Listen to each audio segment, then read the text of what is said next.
Assalamualaikum warahmatullahi wabarakatuh. Sebelum saya lanjut ke videonya, saya ingin sapa dulu sahabat-sahabat dan teman-temanku yang ada di rumah. Semoga semua dalam keadaan sehat walafiat, ya, selalu dalam lindungan Allah Subhanahu wa taala. Amin.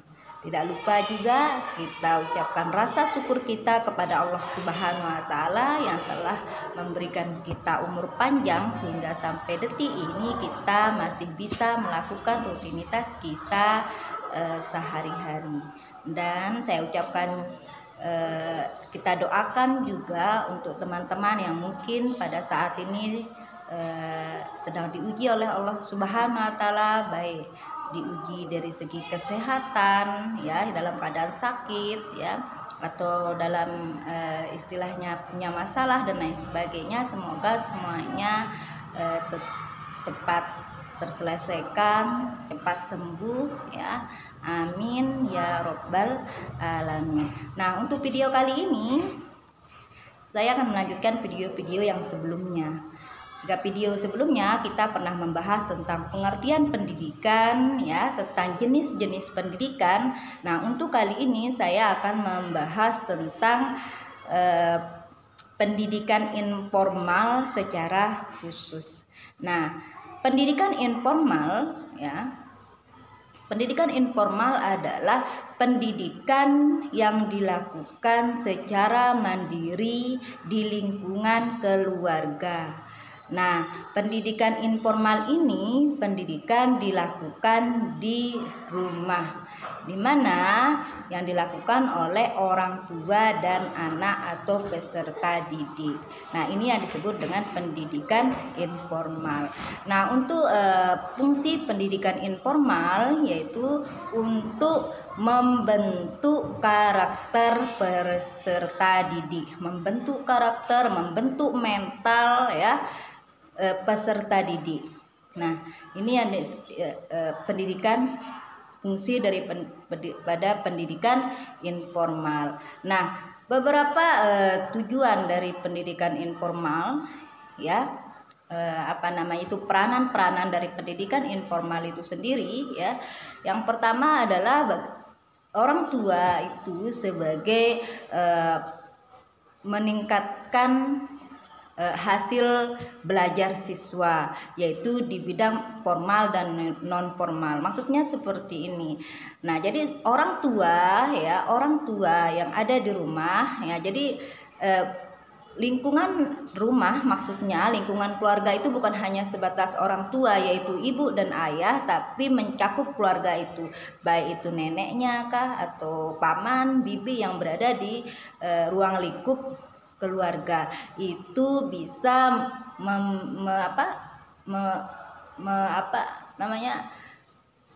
sebagai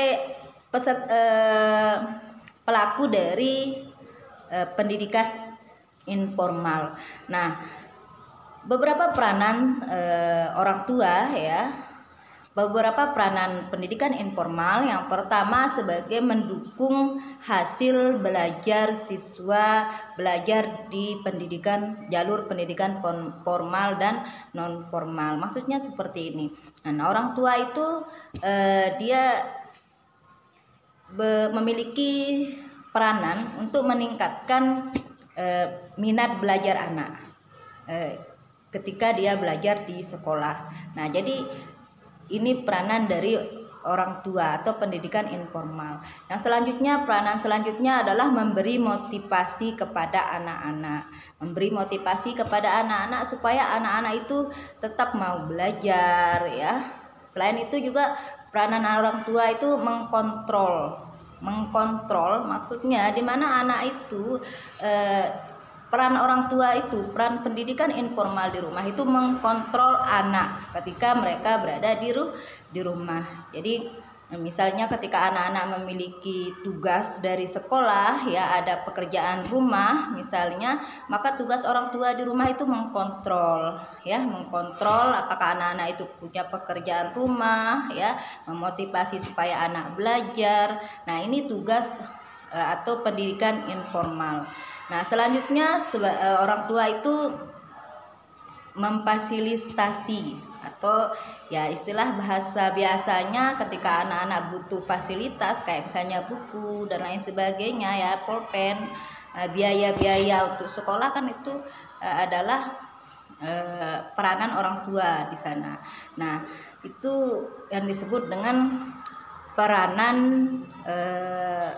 pendidikan informal. Nah, jadi kalau kita lihat apa yang kita sebutkan tadi, ternyata pendidikan informal itu sangat berperan penting dalam pendidikan itu sendiri. Jadi pendidikan informal itu berlaku sepanjang hayat atau selama hidup. Nah, jika pendidikan formal itu memiliki jenjang ya, memiliki masa yaitu. Nah, sedangkan kalau masa yang terbatas kan, misalnya sampai dia perguruan tinggi kan sudah habis untuk masa pendidikan formal. Nah, kalau informal itu sampai selama dia hidup gitu. Nah, seharusnya orang tua atau pendidikan informal itu ada di orang tua gitu, di lingkungan rumah. Jadi ini yang disebut dengan pendidikan informal. Jadi beberapa juga peranan yang lain itu membentuk karakter ya, membentuk karakter peserta didik ya. Jadinya bagaimana supaya anak itu memiliki kepribadian yang baik, mental yang bagus ya, supaya anak-anak itu bisa membedakan mana baik dan mana buruk, bisa memahami tentang etika, sopan santun, dan itu seharusnya diajari terlebih dahulu ya, secara kontinu, yaitu dari pendidikan informal atau pendidikan yang ada di ruang lingkup keluarga.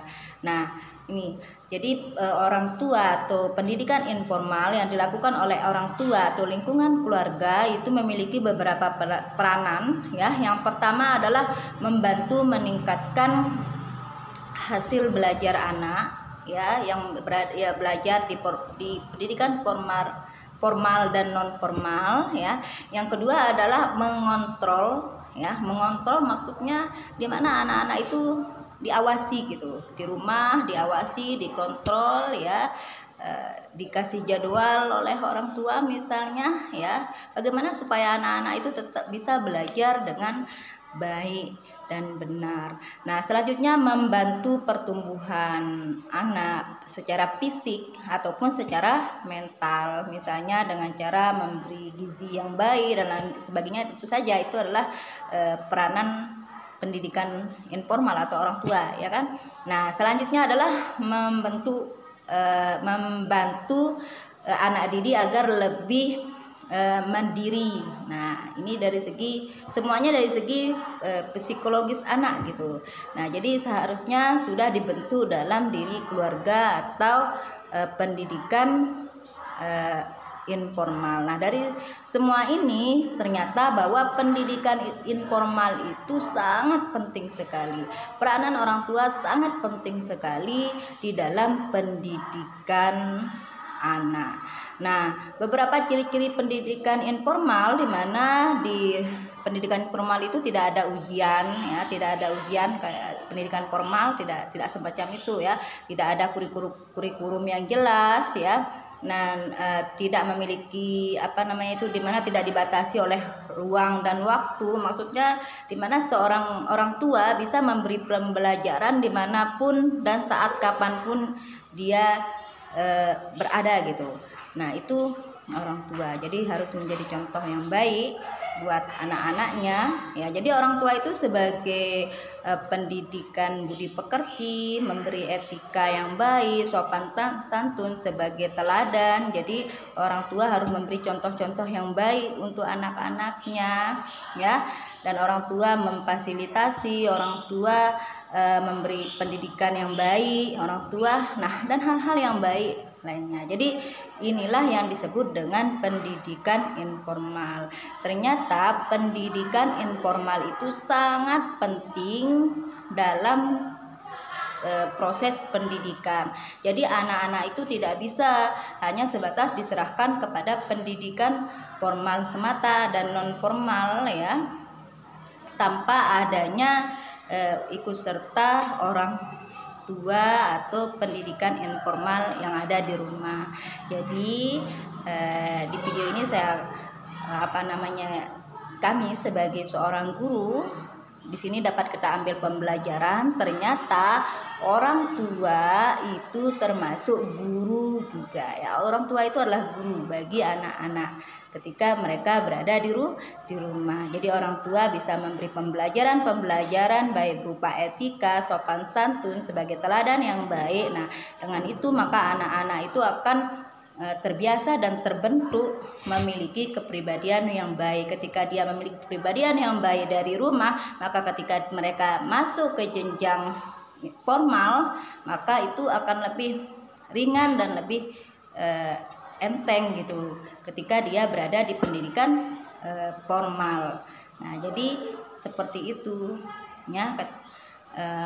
Dengan seperti itu maka anak-anak itu bisa tumbuh menjadi pribadi yang lebih baik. Karena pendidikan kalau pendidikan formal ya, dimana materi yang diberikan itu kan dimana materi yang tidak bisa diberikan di pendidikan informal, seperti misalnya pembelajaran kayak matematika ya, geografi misalnya, kayak pelajaran olahraga misalnya, tidak full kan bisa dikasih ke anak ketika mereka berada di rumah. Nah, tapi kalau berupa etika, sopan santun, anak harus seperti ini, tidak boleh seperti ini, anak harus menghormati orang tua seperti semacam etika budi pekerti dan sopan santun, maka seorang orang tua di rumah harus ikut serta.